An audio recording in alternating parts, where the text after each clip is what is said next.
Hey there, this is Tara with WTI.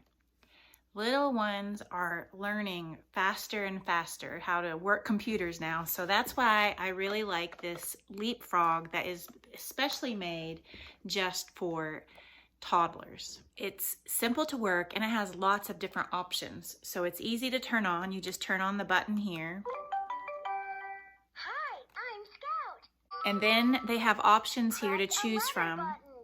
They can either with ABCs, 1, 2, 3, the messages, games, or music. So if, for example, on the ABC, you press a letter. O says O. And it teaches them how to say their letters. You press a number. Two strawberries. And then the games. Let's play. Press a letter button to learn about animals. So you press a letter. An alligator has a very big mouth. And then it even has music.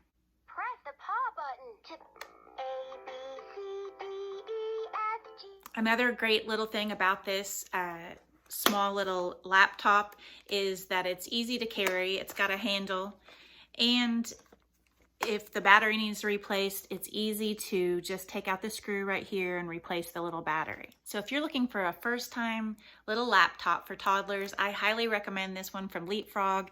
We know that Leapfrog is a good brand and it's going to last a long time, and that is just my point of view.